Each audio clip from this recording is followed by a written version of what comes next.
Right? Okay, all right. So let me tell you a bit more about Rudy Larose. Rudy is the owner of Sync Systems Technologies and Confidence Factor. For the past 16 years, Rudy has been dreaming of creating a company that would make each and every customer feel like a friend who was needed to help, who just needed help working with their technology. Today, he has been able to create a small business culture focusing on providing the best technical support with a friendly atmosphere that has allowed SST to become a leader in IT professional services. So here is Rudy. Guys, thank you. Welcome to Confidence Factor TV. My name is Rudy Larose. Indeed, I am excited to have you guys here today. I have my very best confidence with me. First of all, I'd like to introduce you to Bobby B himself. How you doing, Mr. Bobby? Today's a great day. Best day of my life. That's what I'm talking about. Next, we have Mr. Darien Hill is in the building, indeed. Yes. I'm excited to have you guys here. Oh my gosh, this has been amazing, and it is here, it is happening. We're excited to be here. Let me tell you something. I just gotta breathe, because sometimes when you think about where you've been and you think about where you are and you see the transition in your life, it is amazing to me what happens in the process, what happens, things you don't even expect to happen. It's just, we are here, literally in the building. It's happening. Absolutely. It's happening. I mean, just not just talking about it, but envisioning it. And so what I like to do is talk to you a little bit about who I am.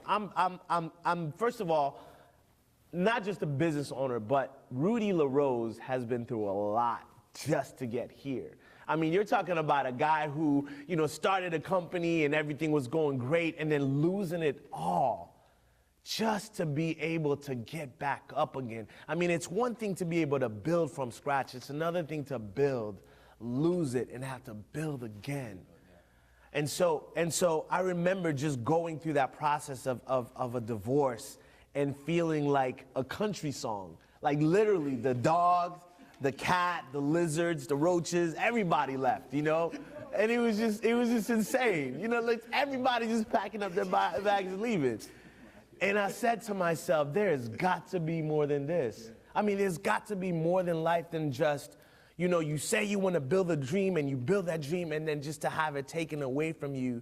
But I think what was even more important to me is the fact that there's nothing I could do. Like, I just watched everything just crumble. I watched my dream car taken away. I watched my house taken away. I watched everything that I built just be gone in a matter of a second. I remember thinking to myself, yeah, I've never been homeless, but when you don't have your own house and you're sleeping in your cousin's couch, you're homeless. You're pretty much homeless. And so I remember what it felt like to have to build that up again and just getting up and being confident enough to say, you know what, despite the circumstances, despite the fear, despite the opposition, despite what I was going through, I had to do it again. I had to feel confident. I had to go back and remember that if I did it again, if I did it before, I could do it again. And it wasn't just by my own strength. It was being able to tap into the strength of God alone to say, God, if you allow me to build this dream once, you will let me build it again. But I believe what was different this time was that I was building it not just for myself this time. Now I realized I was building it for other people. I was building it for a bigger dream than myself. I was building it because I realized that it's great to have a business and it's a wonderful thing. It's a wonderful experience. But more importantly, when you're impacting people's lives by sharing your message and sharing your story with them, man, it's a whole different ballgame. And so I got together with these guys and I said, how amazing it would be to just share my story, not just with, my clients and things of that nature, but share my story with the world, with everybody that I come across. And then here comes this guy named Bobby B out of nowhere. We've been friends for years, and he just shows up in my life as if he never left. And we just picked up literally where we started from. And so you come in and you start talking about motivating and encouraging. I'm like, what? Getting out there and getting it. Getting out there and getting it, man. And so here you are today, man. So My brother. I'm happy to have you here, man. I'm happy to have you here. Man, you're such an inspiration, bro. And the reason why I'm going to share a little, I'm going to go off tangent a little bit and share because I'm the guy, right, that was preaching in churches internationally, telling people, have faith, you know, God can do anything, you know, everything is possible. And so with my big mouth, I say, I want to be able to help anybody. This is when I was doing good. I'm on top of the mountain. I'm closing real estate deals, making thousands of dollars, right? I got the Escalade, the extra car off the showroom floor, you know, nice suits. And I'm running my big mouth.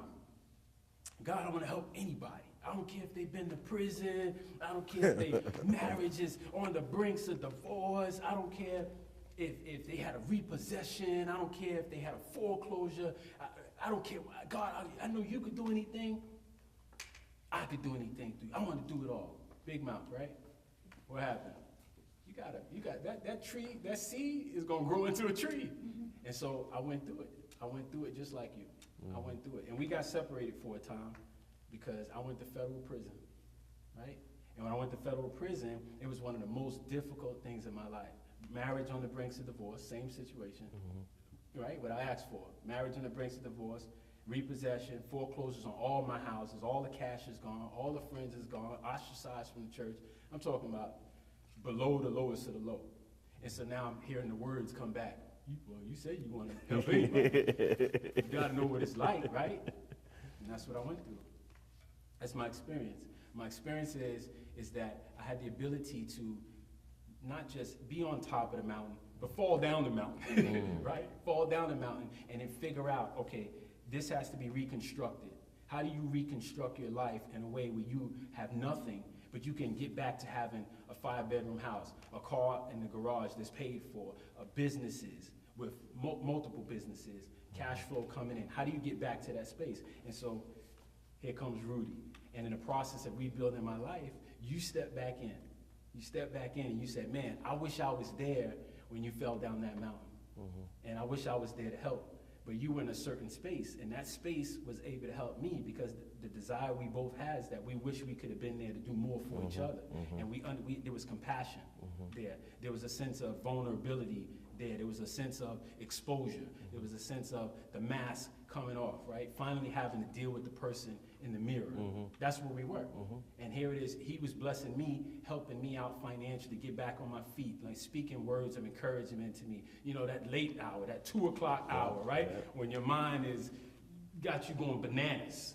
Right? You're during the day, how you doing? Everything is great up there. Hey, you know, and then 2 o'clock, you walking around the house, I don't know what I'm gonna do with it, you know, right? Rudy! So, but you were there for me, man. You were there for me, and now we're here, we're sitting here, and you introduced me to this guy here, this awesome gentleman here, and This champion. and just talking to him like just minutes, the connection through you made it feel like we known each other like 5, 10 years already. Absolutely. It's like you, when you meet someone for the first time and you say to yourself, man, it's almost like I've known this person for 10 years. You know, it's that connection, it's that even yoke that we hear so much about, you know, and it comes from our journey. As you guys expressed, you guys have gone through things in your life, and I've been there myself.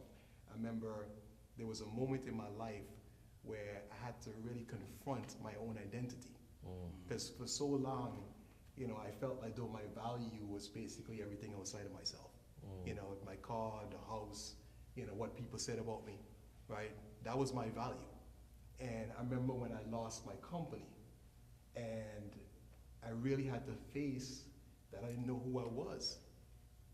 I didn't know who Darien Hill was. And there was a space of emptiness for a long time.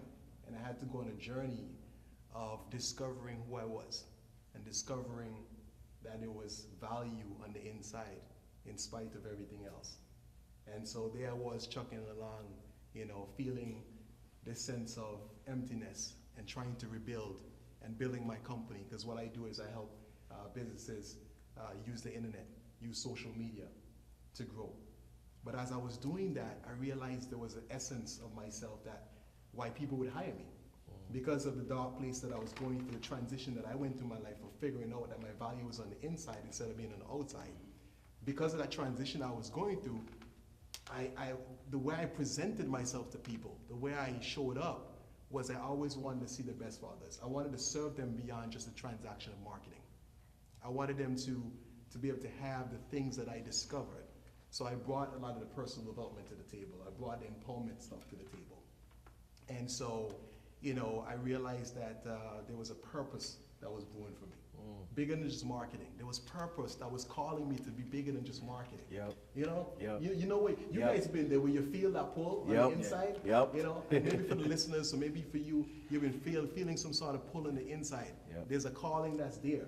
Yep. And you know, you're a little bit afraid to answer it because you're saying to yourself, well, who am I to step into this arena that's being called?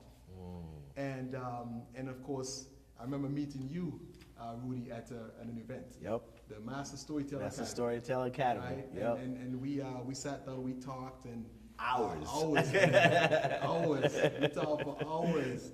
And man, I've always been in search of just this connection with men who can go a little bit deeper than just the surface. Not just about football, and not just to really be vulnerable and be authentic about the things that we're dealing with. Right. Because I realized that as we peel the layers of the onion away from the things that we're dealing with, we really get to birth who we are. Yeah. And so through our connection and through our conversations, it was just so amazing to finally feel that sense of connection with somebody that was just deep in the surface. Yep. And then of course you introduced me to Bobby, and you guys are telling me about this confidence factor thing, and I'm like, confidence factor?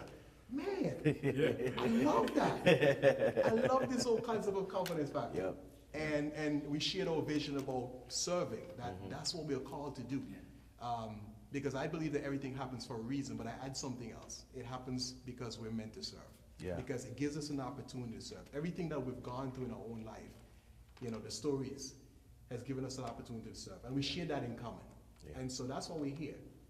We talked about creating this platform, confidence factor, and man, it's just been a beautiful ride. Yeah. So I'm looking forward to the journey to continue to grow personally, grow with you gentlemen, and to continue to serve in a bigger way. Man, that's awesome, man. That's awesome.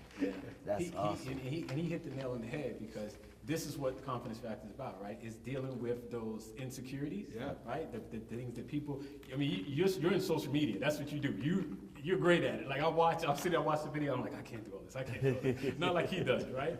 But people have a tendency to be on social media, and present like everything is fluffy all the time, and it's not. People have valleys. People falling off mountains. Yep. People falling off mountains out here, right? Yep. So, where's the falling off in the mountains? I need to see that. And confidence factor, this is what I love about confidence factor, that authenticity, the being real, right? If you're gonna do something, do it real, make it where anyone can understand what's going on, Make it where it's like right in your face. It's like, no, this is what it is. No, I didn't want to deal with myself. I didn't have an identity. I didn't know who I was. I thought I was the cars. I thought it was all the money. Yeah, it makes sense now that it's gone, right? Because I would have never got to self. I couldn't peel those layers back before. Yep. And so dealing with fear, we talked about that several times. Dealing with fear. I know my bank account's supposed to look a certain way. It don't look that way. Why not? Right? We're always optimistic about the future. But 5 years go by, 10 years go by, and I'm looking at myself, I'm looking at my account. I'm like, this is not changing. Why not? Right. I'm not dealing with self. Wow, that's powerful. That's powerful. That mirror aspect is so powerful, because a lot of times we don't realize that, as we developing ourselves, as we transitioning to things, as we talk about confidence and bringing you guys in, what I realize is that what stopped us from moving forward was not even the failures. That's the thing. It wasn't even the failures. It was the fear. It was the lack of confidence. It wasn't the fact that you guys didn't have the ability, but it was the lack of confidence to be able to move forward in your abilities and the things that you've done. So I think it's important for people to understand that when you're moving in confidence, you're moving despite the fear. You're moving despite the challenges. You're moving despite the circumstances and the situations that are going on. So I remember when I had to move in confidence, not knowing, okay, is this business gonna work? Not knowing if I rebuild again, am I gonna be able to rebuild it like I had before? You know, if I get married again, am I gonna have the same situations, the same struggles again? You know, I remember those things, and I remember having to move forward despite what was going on, despite the circumstances and situations that was going on. And what I love about what we do as men is we're able to self-assess. We're able to look at ourselves in this stage in our lives. And I know a lot of people are going through the same thing. They want to look at themselves. They want to look at their circumstances and say, okay, how can I change this? Like you said, I'm looking at the bank account. I'm looking at my wife and kids. I'm looking at my circumstances. I'm looking at my job. I'm looking at my career. How can I make this change? Because I'm saying it, and it sounds good, and it looks good, but nothing's happening. And I love what you said, Darien. You said that you had to look at yourself. You had to, all the stuff had to go. The business was your identity until the business was gone. Yeah. I love when you said that. Yeah, because confidence for me, you know, if I was supposed to describe what it means for me, it's really, first of all, it's a state of mind. You know, it's knowing who you are. Because if you don't know who you are and you go out into the world will define you. Yeah. And then when the world defines you and things don't go the way you think it should go, then all of a sudden you're stuck. There's no foundation upon which you can live your life on. And that's where I found myself. When I went through my transition and I didn't have any sort of identity or personal identity, I didn't have any direction. I couldn't move forward because I didn't have something that said, you know what, you have the resources in you to move forward. You don't need anything outside of yourself to be able to make the next step. You know, and I found that I was focusing so much on what I didn't have and focusing on what I wasn't, that it just kept me in that place. So it's really about having an underlying identity of who you are and realizing that you matter, right? Because so many of us feel like we don't matter in this world. We feel like we don't have any value, right? But we're all born with a gift of value. And I didn't recognize that. But it's confidence is knowing that you have that gift of value. It's that mindset that I have a gift of value. I matter. And without anything else, that inherent value makes me worthy in this world, right? And I think it's so important for people to really get that, because that's the transition I had to go through to realize that despite everything outside, that within me I have all the resources, what I need to be able to move forward. And so that's how it is for me. You know, speaking what you talk about when you talk about confidence, right? So I think about confidence being the ability to, because a lot of people feel that confidence means that you're going to feel like everything's going to work out for sure, right? Absolutely. And it's not. Confidence is more, you know, you're moving in the direction of what you desire, what you want in your life. And as you move in that direction, you have an outcome. An outcome is going to take place, whether you like it or not. It's going to be good or it's going to be bad. The question is, can you handle the outcome? Can you move forward with a mentality or a state of being that says, I'm okay regardless of the outcome, because I'm bigger than whatever the outcome is. I'm not the outcome, right? I'm the cause of that outcome. So confidence to me is being able to move forward and know that everything is going to be okay in spite of that outcome. One of the biggest things for me, as I already shared, I went to federal prison. And before I had to go to federal prison, that is a whole mind work in itself, right? We out here in the free world. And out here in the free world, you can pretty much do whatever you want. Right. But what I observed, interestingly, is two different points I want to make here. Is the one point was, on the way in, I wasn't sure if I had the confidence to come back out. On the way in, I thought I was never going to come back out.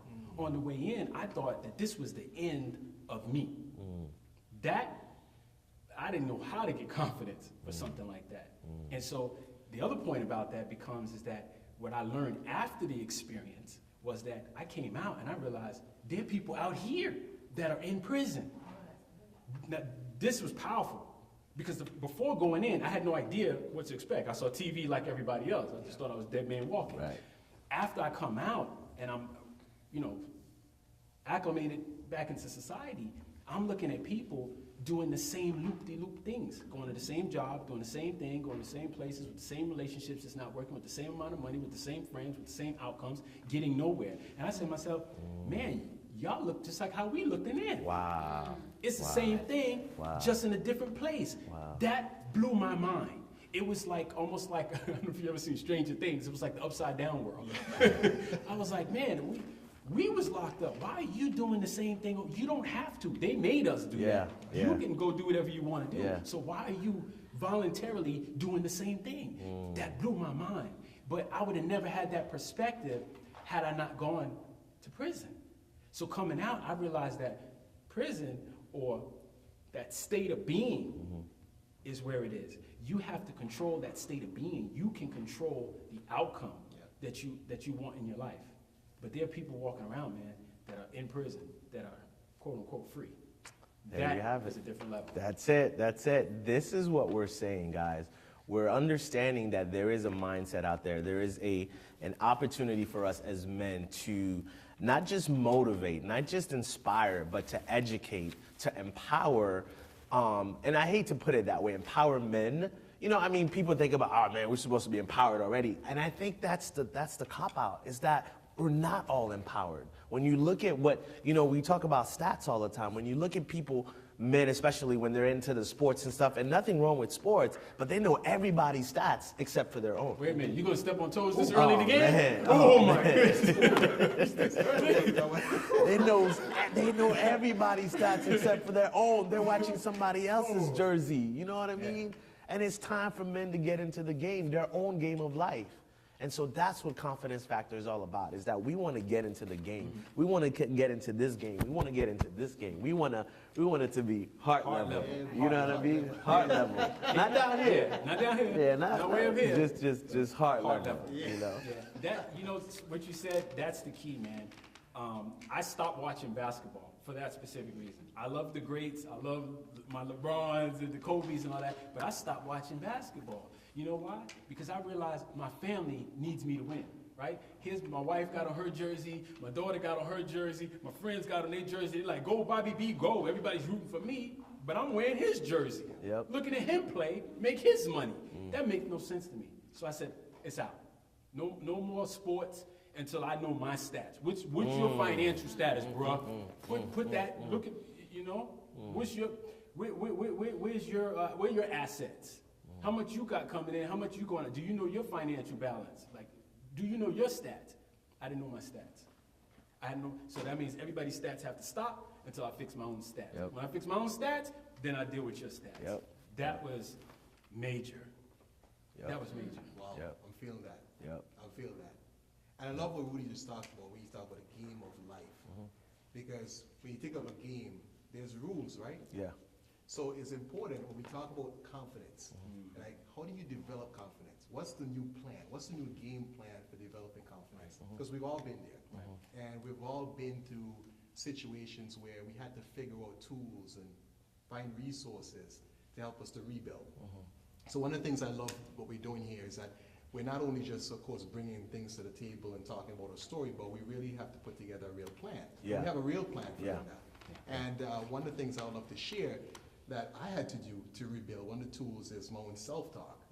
You know, they say that the mind is like a supercomputer, and the self-talk is what programs it, right? So it's what, for me, I remember really confronting myself. You talk about your own stats. Confronting myself and realizing that my thoughts were just so negative. I mean, consciously, I was very, very positive on the outside, but my unconscious thoughts were just constantly negative, worrying about everything I didn't have and what I wasn't. And because I was focusing on that, you know, they say what you focus on expands. So what's expanding in my life was more of not enough, because I felt not enough. So what was expanding was not enough, because I focused on that. So the key thing is this: the game plan is shifting. The new mental model is, instead of focusing on what you're not, focusing on what you have, right? Focus on those key things, and also praise oneself. You know, we tend to constantly say, well, you know, this doesn't look good, this doesn't look good. Or if we take a picture, you find the one thing to then focus on that does look good, but the other 99% looks great, but we focus on that 1%, right? Again, that focus, what we focus on expands. And so praising oneself, man, loving on oneself, you know, using the affirmations, you know, I accept myself, I love myself, I'm enough. You know, using those words to affirm oneself is the new part of the new game plan. I think that's so important to develop one's sense of self and develop that self-confidence so you can move forward. Because as you guys said, life is invariably going to give us obstacles or challenges. It's going to give us things to allow us to grow. Yeah. Like we talk about failure is feedback. It's Yep. not final, it's feedback, right? So we're gonna deal with those things, but we have to have a sense of self to move forward. And that's what helped me, those two things, you know, making sure I do my affirmations, praising oneself, really focusing on the good things about myself versus the bad things about myself, were tools, new game tools that I use to help me to move forward. And those are just powerful tools. What helps you, Bobby? What gets you in that confident zone? You know, despite of what's happening, despite anything that you're looking at, what is that? Those couple of nuggets that helps you. So, for me, it's about develop this concept, right? I got it from the Bible. And it says that basically, when you talk about the divine one, it talks about I am, right? And it says that we are made like the I am. And so came up with this concept and this philosophy of just being, right? Because I'm already created. I'm created, you know, as a divine being. I'm created as a creator or a co-creator. And so I came up with this concept that there's a future version of myself that exists. And the future version of myself, as we always look to the future to say, the future's gonna be better than today. And we have that hope. That's the hope that we have. But how do I bring that hope for tomorrow's expectation or tomorrow's outcome today? How do I do that? And so for me, it came in the form of meditation and learning to connect to the divine in such a way that I can see my preferred outcome, which is what a lot of people refer to as vision. I can see that preferred outcome, bring that vision or that preferred outcome from the future into today and make the decisions from that point. So in other words, I sit down and ask myself, well, what would higher Bobby do in this situation? Higher Bobby's a billionaire and he's doing well, but he makes different decisions than I make. How do I make those decisions for tomorrow, today, consistently? And so going into meditation helps me to do that. I connect to the divine. I remember through affirmations and these different practices, but mostly through meditation, that I'm connected to the divine. The divine is outside of time. See, we're stuck in time. So as we continue to move, we're worried about what's going to happen over here, what's going to happen over there. But if I can connect to the divine is outside of time. Divine is eternity. And so the divine is eternity. Divine already knows what's to come. So I need to connect to that to say, no, make the left, make the right. And he said, other people say, man, you're lucky. That's miracle. That's a miracle. No, connected to the divine.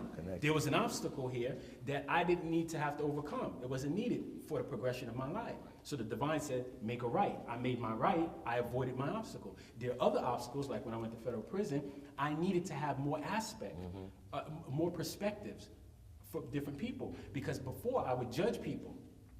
Oh, you've been to prison, you've been to this. Yeah, I want to help, but I still had these, I want to call them inappropriate thoughts, right? Inappropriate thoughts meaning they were judgmental. Oh, why he this and why she's that, in that type of way. I had to learn how to bypass that, but in order to bypass that, I had to be like touched with those things. I had to have a better relationship with those things. So when I come out, I can say, oh, I can see things a little bit differently, and I can help more. But meditation and connecting to the divine helps me to see beyond where I am and then be able to bypass things that I don't need and get through things that I need to get through. So meditation is huge in my list. I love that. I love that. And what about you? Because then we're going to bring it back to you. Yeah, you know, for me, it's definitely important to have a life of prayer because, again, I always say that, you know, what we see right now is what we have right now, but if we're looking above and beyond, we're only a speck of time. Like, we're only a speck of what's happening right now. Because here's the thing. I've been fortunate to travel around the world, and I've seen a lot of things. I've seen a lot of situations. I've seen a lot of different ways people live. And a lot of times it's funny that if you've never traveled anywhere, all you know is Miami. All you know is, you know, this little town or this little area. But when you travel outside of that, man, it's a whole different ballgame. And I know for me, what I have to do to be more confident and be more aware of my surroundings is know that this is not it. This is temporary. Whether it's pain, whether it's suffering, whether it's finances, whether it's divorce, it's temporary. I have a future. I have a purpose. I have somewhere that I'm trying to get to what I see right now, though I'm in it, though I'm living it, though I'm going through it. But again, the thing is to keep going through it, not to stay there. Right. Not to be like, oh man, woe is me, whatever. No, it's like you constantly have to remind yourself. And when I talk about self-assessment, you constantly have to assess yourself. Where am I in my state of mind? Am I accepting what's in my life? Or am I rejecting it and looking, like you said, your future self, what I can be? Affirmation absolutely is huge. My wife is a huge proponent of affirmations, man. And I know, Darien, you too, man. Affirmations, we spoke about that. Mr. Champion here, always doing his affirmation thing, man. So His boxing gloves. his boxing gloves. Absolutely. Yep. Yeah, definitely. So I know that, we're close to the end. Yep. Yeah, so I just want to, of course, thank you guys for having me on board, because this is going to be an amazing journey. Yes. Right? We're going to touch a lot of lives. Absolutely. And we are going to make a tremendous impact. So Absolutely. the legacy that we leave and the footprint that we leave is going to be a big thing. So I'm just glad to be with you guys. I can't wait to see y'all stats. Right I can't wait to see your jersey, Yeah. man. So it's been an awesome and amazing time with you guys. Man, this is exciting. Yeah. I can't wait to do this again. Make sure you check us out at www.confidencefactor.com. Instagram, Confidence Factor. Facebook, Confidence Factor. We are here for the community, and we're actually impacting lives as we speak. So, guys, thank you so much for being here. Thank you so much for this band of brothers, and let's go make it happen right here. Heart Right level. here. Heart level, right here, right here.